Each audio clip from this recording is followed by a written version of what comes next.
So I just, for some reason, the thought just keeps on recurring, but differently that, well, first of all, he did talk to you, he did address you, and I'm just curious that if there is a pathway between what's happening right now, where you're treated, kind of basically like an MRI specimen or a bug or something, and or you're above the level with them. You're above the level of a specimen or a bug. At least if you're at the level where you're helping them with their agenda, like what I call Class 2 experiencers. But you're below what an individual would be in our society. You don't have those kind of rights. So only the collective has rights in their viewpoint. Huh. Okay, and I wonder if they're even familiar with that concept. That, there are rights, or there are individual consciousnesses that might actually be able to create some sort of a treaty with them, or some sort of a helping mechanism between the two species. They don't. They're not too. They're not too comfortable with the concept of rights, as my understanding. But they do realize that there are individuals that they can deal with for sure. Because we, as a species, have started to develop our own super, intellectual, technological aspirations, and we've started. A lot of us have super intelligent abilities in certain technical areas that have started opening up to us. And I'm just, curious about, how that pathway is going to work out. I mean, compared to them, we're still a bunch of primitives.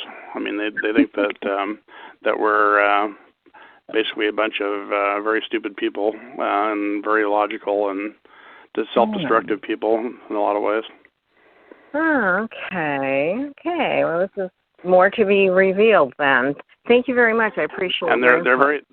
Sure, and they're also very concerned about the amount of their technology that our government has at their disposal. How much they've reverse engineered and everything. They're kind of concerned that it's like what they have is like giving dynamite to a 5-year-old.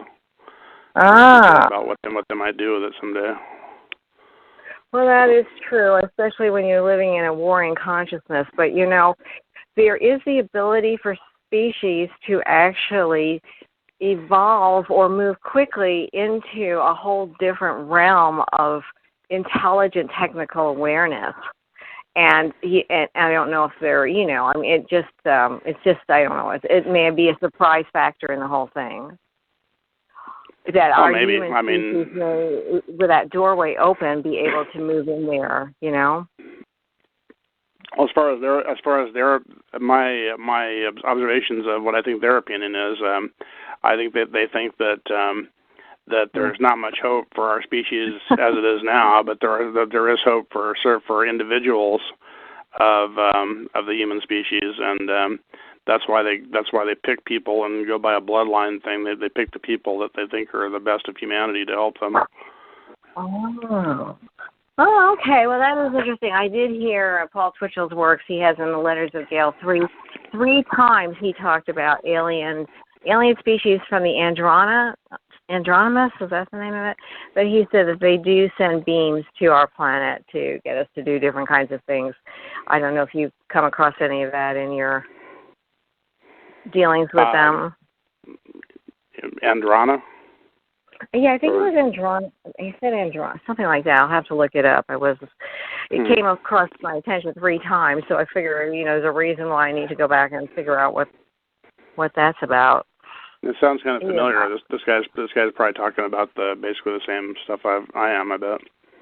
Well, what we have right now is we have a species who have started to become autistic on one level, but what's happening is these beings are also, they're finding that the part that they're not accepting is that some of the some of these people who seem to be pretty shut down have started to open up to once again I'm saying it, super intelligent brain capacity.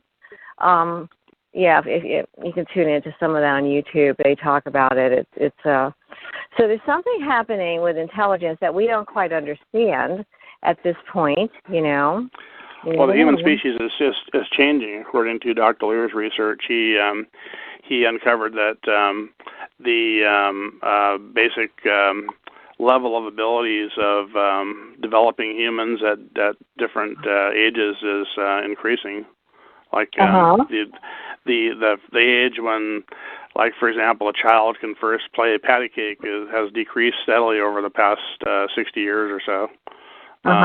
So people are developing faster and getting smarter. I don't know if you'd know it by their behavior, but that might be an environmental thing. But yeah, I think the alien the human species is definitely changing, and it's not quite the same as it was 60 years ago, and that might be part of their doing. Right, they're doing, yes, and we're morphing, you know, which we didn't expect to do, you know. But if you look at the human species over life, you know, over like 50,000 years, where their brain was a certain size and their body looked a certain way, and now that's totally different. So probably the mental or the etheric body is doing similar transformations.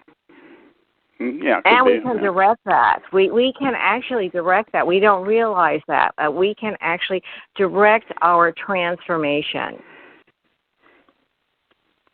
Yeah, maybe so. I wouldn't be a bit surprised.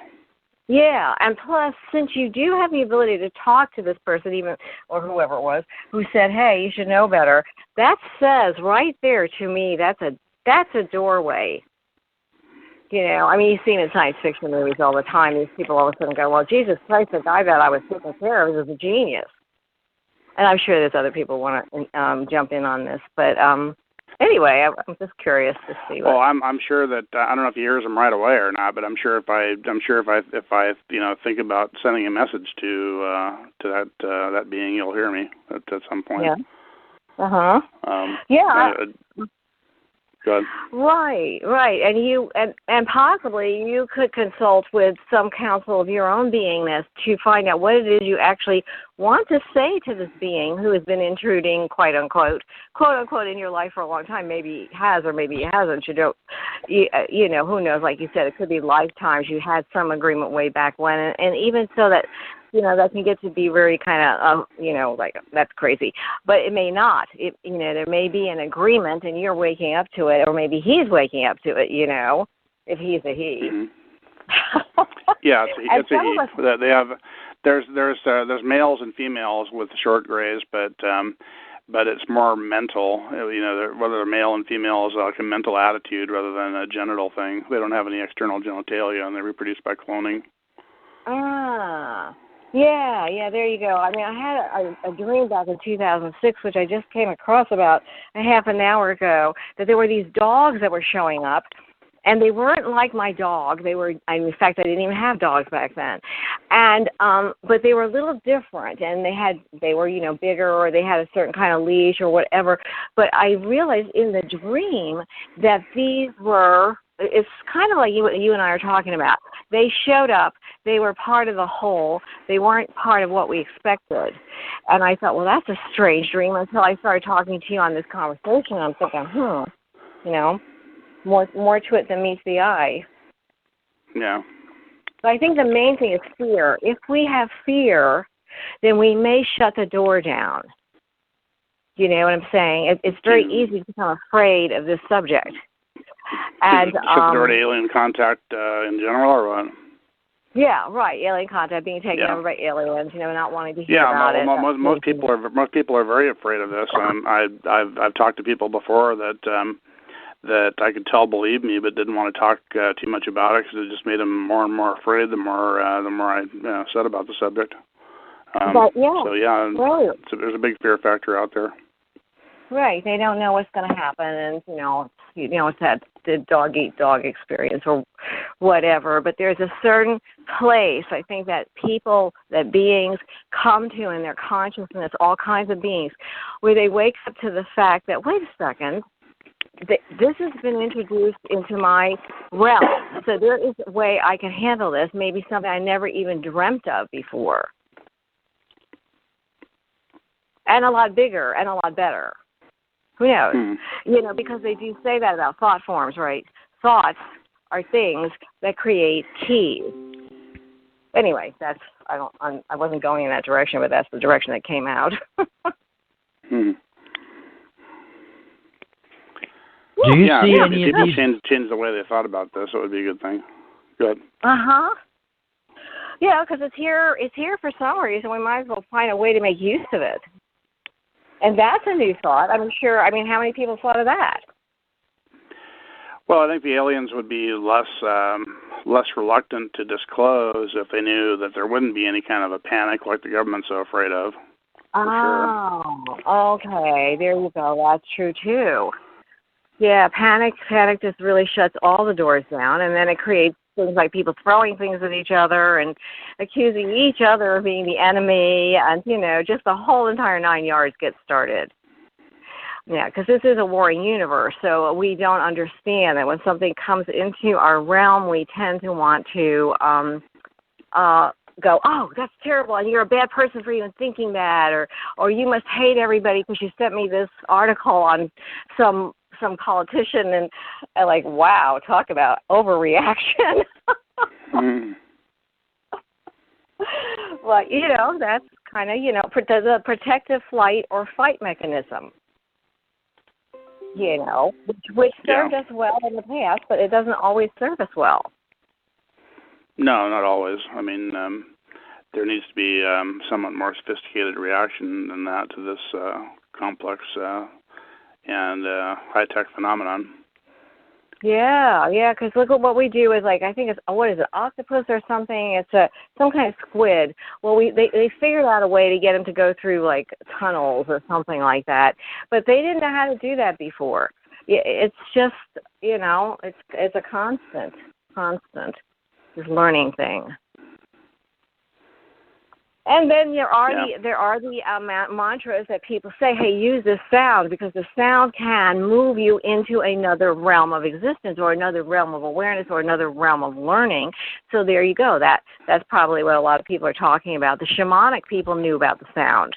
I did a shamanic drumming thing the other day, and I found my body moving. And when I came back, what I said was, our bodies are moving universes. They need to move.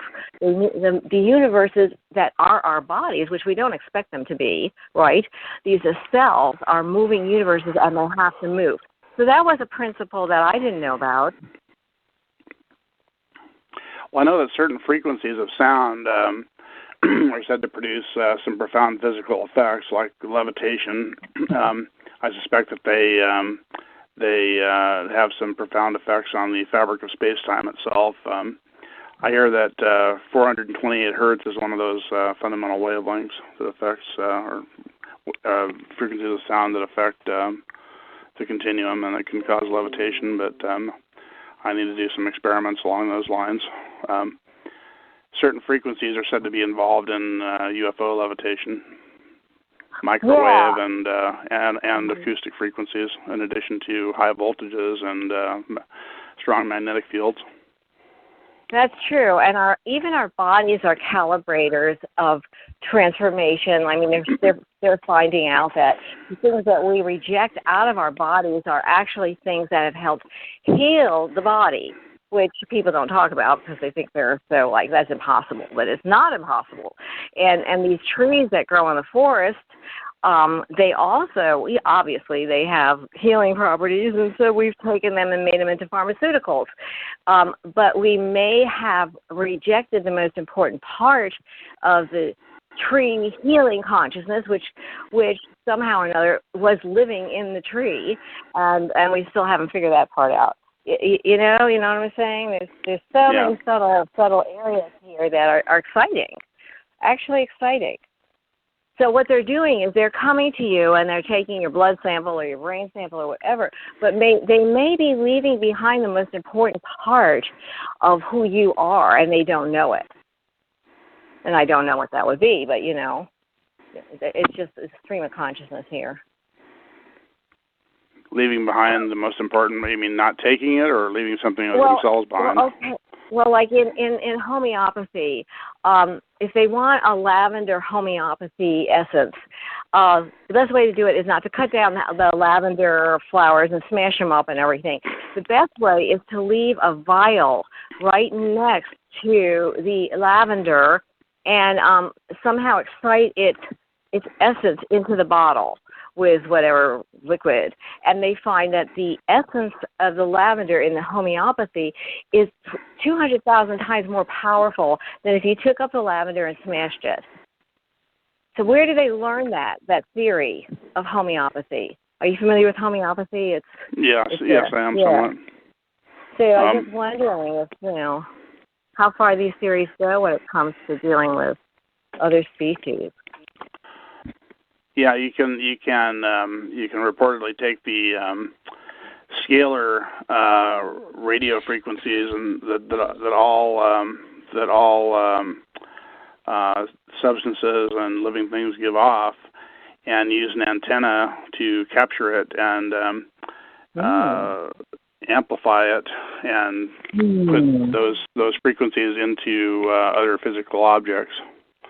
With the aid of a mechanical device, which reportedly is fairly easy to build, something like that. They were doing experiments along those lines way back in the 1930s, where, for example, they would kill bugs. Not all of those experiments were successful, but enough were. Some frighteningly so, where I think the government put a ban on them. But like they would take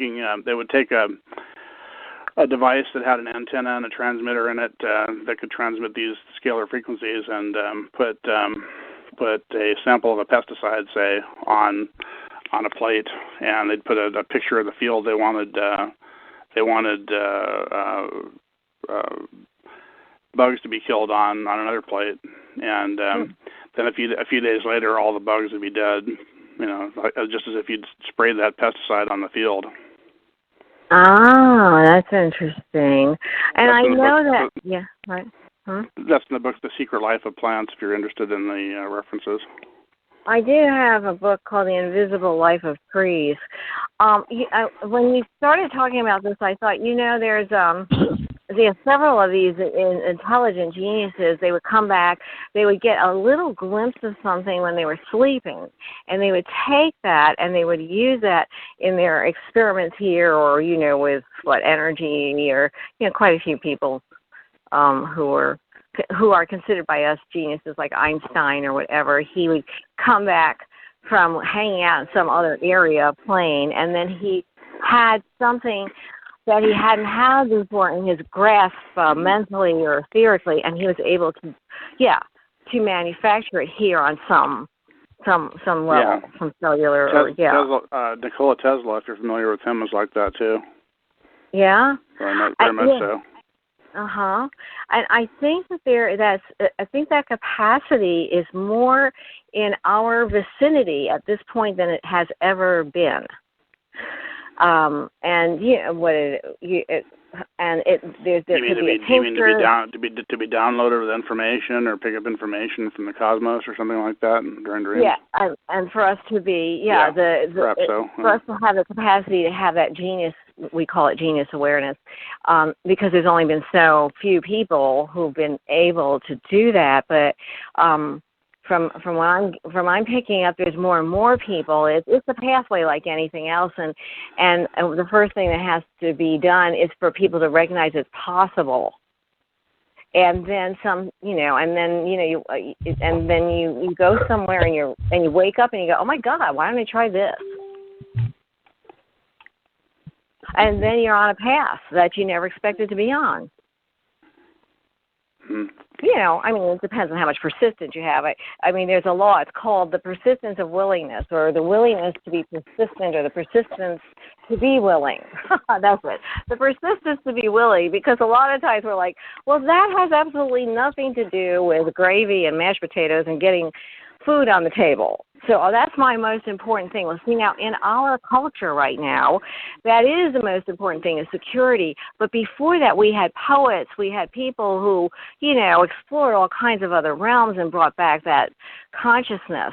And we've been kind of stifled off into this other kind of, whatever you call this thing. But, we'll be pulled back because it's boring. I mean, after a while, it's boring. There's got to be something more to being here than that. Pulled back into a corporate 9-to-5 existence? Or right, exactly. And one of the reasons why people get pulled into the corporate 9-to-5 existence is because they believe that that's the only way they're going to be able to survive. Yeah. And it's a little scary to put your foot in the water and go, you know what, I'm sorry, I'm going to use randomity. I'm going to practice randomity and I think the society kind of frowns on creativity. They want people to think the same and do what everybody else does. They don't want people, going off on their own and doing things their own way. I've certainly encountered that anyway. Yeah, that seems to be the truth of the matter, and some beings can, handle that, and some beings just are just so bored out of their mind they don't care what it takes to continue to have an adventure. The kind of adventure that they came in as beings. The children with the lights in their eyes that, they're ready to jump in and try all kinds of different things. And who knows, maybe the reason they've tapped into you is because there's some part of you that, you sent out some sort of magnetic teleductor experience that, and they keep coming back for more, but they don't know what it is they're really looking for. Oh, I think they know exactly what they're looking for, but they just haven't told us exactly. But I know in general what they're looking for is what I said: creativity, psychic abilities, intelligence, physical strength, and just qualities of reliability, I guess, would be one of them. And they like a lot of people that have genes to be military people or leaders, apparently. Well, that sounds like all good stuff, but they it's funny that they have to take it from you rather than, work in with you, huh? Yeah, I guess that is kind of strange. That's apparently just their style. And they I guess see no reason to work with you, and they can just go in and do it, and especially if they can just do it without your knowledge. I mean, people always think of an invasion from space as being saucers coming in with ray guns shooting and bombs blazing and all that stuff. But in reality, with the kind of technology that they've got, a covert invasion is the way to go. They've been invading for years. Yeah, that's what I was thinking. My goodness, didn't they get what they wanted already? Is there a way to get in touch with you, like an email or a phone number, or? Yeah, you can get in touch with me at Steve at Neutron Star Nanotech.com. Or my cell number is 805-625-2549. Let's see. Okay, 805-625-2549 and NeutronStar.com. NeutronStarNanotech.com. Neutron Star, then Nanotech, NANOTECH.com. Great.